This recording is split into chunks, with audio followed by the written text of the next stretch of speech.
और एक बात और बता दूं, जब नबी तशरीफ लाए तो अभी तो कोई कलमा पढ़ने वाला नहीं था जो झंडा लगाता। अभी तो जानता भी नहीं था ना कोई कि इनका हमें कलमा पढ़ना है, ये आखिरी पैगंबर है, कोई नहीं जानता था ना। तो फिर झंडा कौन लगाता, उनके नाम पे चरागा कौन करता? इसलिए अल्लाह ने झंडा लगवा दिया खाने खुदा की छत पर। और फिर क्या किया? चरागा कराना था। अब तो चरागा करने वाला कोई था नहीं, किसी को थोड़ी नहीं पता था ये आखिरी नबी बन के तशरीफ लाए, रसूलों के इमाम है, नबियों के इमाम है, तो कौन चरागा करता? अल्लाह ने आसमान के सितारों को हुक्म दिया, जाओ आमिना के घर को जाके जगमग जगमग कर दो, इसलिए कि मेरा नबी आमिना के आंगन में तशरीफ ला रहा। अल्लाह ने चरागा भी करा दिया, अल्लाह ने झंडा भी लगवा दिया। आला हजरत सरकार फरमाते हैं, सुबह तैबा में हुई बट्टा है बाड़ा नूर का, सदका लेने नूर का आया है तारा नूर का। मैं गदा तू बादशाह भर दे प्याला नूर का, नूर दिन दूना तेरा दे डाल सदका नूर का।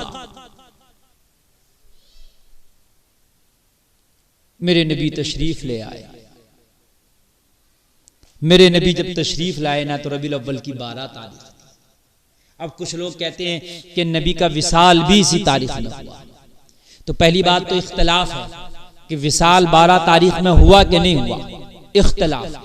और अगर मान भी लिया जाए कि 12 तारीख ही नबी की विलादत की है और 12 ही तारीख नबी की आमद की है, तो अब जो आप खुशियां मना रहे हो आने की के जाने की, तो उन बेवकूफों से कह दो इन्नमल अमालु बिन्नियात, हमारी जो खुशियां हैं नबी के आने पर हैं, नबी के जाने पर नहीं है। और रही बात नबी की वफात की, तो हम ये मानते हैं कि नबी को मौत आई है लेकिन एक लम्हे के लिए आई है मौत, उसके बाद मेरे नबी अपनी कब्र में फिर जिंदा हैं, ये भी हमारा ईमान है।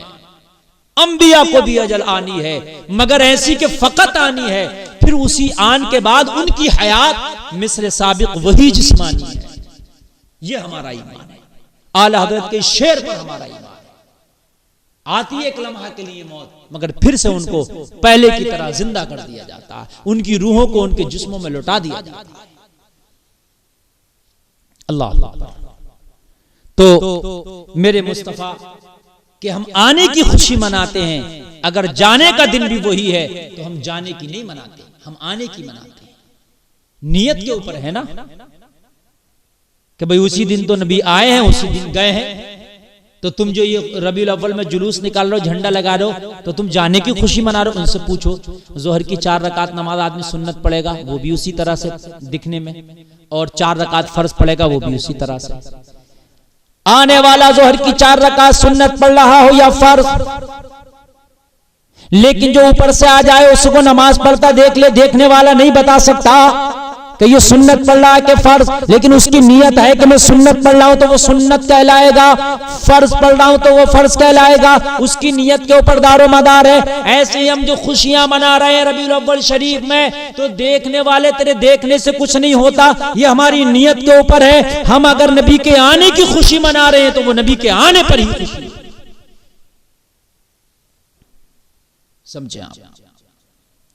तो रबीउल अव्वल शरीफ आए तो अपने घरों पे हरे हरे झंडे लगाओ। अल्लाह ने दरख्तों को पत्ता दे दिया, अभी कोई हरा झंडा लगाने वाला नहीं है। मैंने हरे हरे पत्ते, छोटी छोटी झंडियां, ये दरख्त तो तुम्हारे हाथों में दे दी, अब मैंने हवा भी चला दी है। अब इन झंडों को लहराओ और नबी के आने की खुशियां मनाओ। अल्लाह। गोया के दरख्त की हर हर पत्ती कह रही है, झूम कर कह रही है, नूर वाला आया है, नूर लेकर आया है, सारे आलम में ये देखो कैसा नूर छाया। अस्सलातु वस्सलामु अलैका या हबीब अल्लाह। हर हर दरख्त का पत्ता कह रहा था, हल हल गुलशन की पत्ती कह रही थी, नूर वाला आया है, नूर लेकर आया है, सारे आलम में ये देखो कैसा नूर छाया। नबी की अम्मी फरमाती हैं कि जब मेरे बेटे मोहम्मद सल्लल्लाहु अलैहि वसल्लम की पैदाइश का वक्त आया तो फरमाती हैं मेरा घर रोशन हो गया, मेरा घर नूर से बिल्कुल मामूर हो गया। मैंने ईरान की चरागाहों में जो ऊंट चर रहे थे उनकी गर्दनों की कलादे देख ली। मैंने शाम की महल्लात को देख लिया।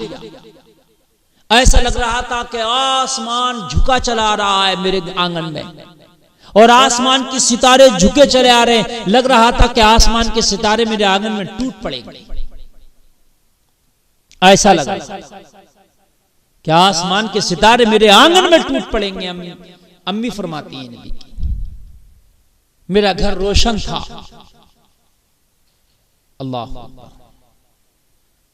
आसमान के सितारे झुके चले आ रहे थे। आसमान के सितारे क्या करने आ रहे थे? तो आसमान के सितारे नबी के घर में झुके चले आ रहे। नबी की अम्मी फरमाती हैं घर रोशन था। अल्लाह। और जिस साल नबी की पैदाइश हुई उस साल मक्का में हर घर में बेटा पैदा हुआ, बीमारों को शिफा मिल गई। किसी के दरवाजे पर उस दिन कोई भिखारी नजर नहीं आता था। अल्लाह ने मुस्तफा के सदक़े में हर मां को बेटा दिया था। आज कोई भिखारी भी नहीं, आज कोई बीमार भी नहीं। हद ये है भूखों को आज खाना मिल गया। आज भिखारियों को नबी के सदक़े में अल्लाह ने उनकी झोलियां भर दी। आज उन्हें भीख मांगने की भी जरूरत ना हुई।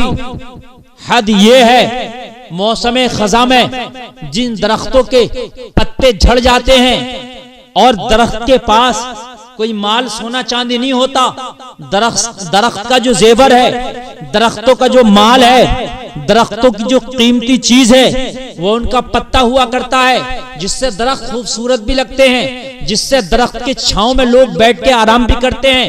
और गुलशन में अगर फूल ना हो तो गुलशन उजड़ा उजड़ा नजर आता है। लेकिन मेरे मुस्तफा जब तशरीफ लाए तो ऐसी बारिश हुई कि जो सूखे दरख्त थे, जो गंजे और नंगे दरख्त थे, अल्लाह ने उन्हें पत्ता दे दिया, हरे भरे हो गए, उनको शदाबी मिल गई। अल्लाह अकबर। जो गुलशन में जो है रौनकें खत्म हो गई थी, जो गुलशन उजड़ गए थे, उन गुलशनों को अल्लाह ने बहारें दे दी, उन गुलशनों को अल्लाह ने फूल दे दिए। अब वो दरख्त भी खूबसूरत मुस्कुरा रहे थे, वो कलियां भी नबी का दुरूद पढ़ रही थी। ऐसे मौसम बहार में, ऐसे मौसम में सुबह के वक्त अल्लाह अकबर, दुनिया के एतबार से 4:45 पर सुबह सादिक का वक्त है। मेरे नबी की अम्मी फरमाती है कि मुस्तफा की पैदाइश का वक्त है। आला हजरत सरकार उसी को तो फरमाते हैं कि ऐसे मौसम में मेरे नबी तशरीफ ला रहे हैं कि दरख्तों को भी अल्लाह ने जेवर दे दिया है, दरख्त भी खुशियां मना रहे हैं। या अल्लाह, हमारा गंजापन खत्म कर दिया, हमारी बेरौनकी तूने खत्म कर दी है। या अल्लाह, तूने भी पत्तों के जेवर से हमें नवाज दिया है। आखिरकार वजह क्या है? ये भी मौसम के दरख्तों पे पत्ता कैसा, गुलशनों में बहार कैसी, सुबह ये जो है मौसम में हवा की रमक कैसी है। तो आला हजरत सरकार फरमाते हैं भीनी सुहानी सुबह में ठंडक जिगर की है, कलियां खिली दिलों की, हवा ये किधर